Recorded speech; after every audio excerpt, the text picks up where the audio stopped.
When I was in my early 20s, I worked at my local McDonald's as a second source of income to pay for my college tuition. I attended med school in the city, which wasn't cheap at all.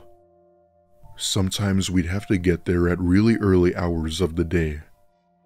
I have a class every Monday and Wednesday night, meaning I'd have to get to bed early to wake up for work the next day. My manager, being the jerk that he was, gave me a week of opening shifts knowing my situation about my classes. One morning, I had arrived to work with my coworker to take out the food and help refill sauces to open the restaurant.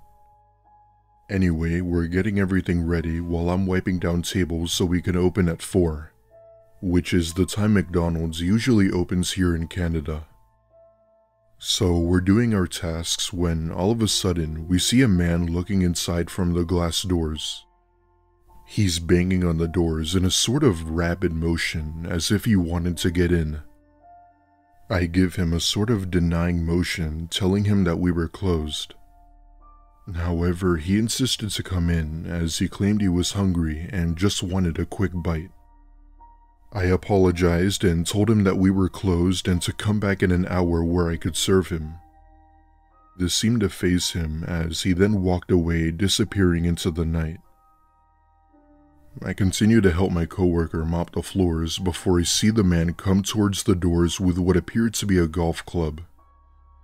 As expected, he smashes the glass doors and proceeded to step inside. I told my coworker that we had to leave through the back door and to call the police. She does just that, and we leave the McDonald's and into my car.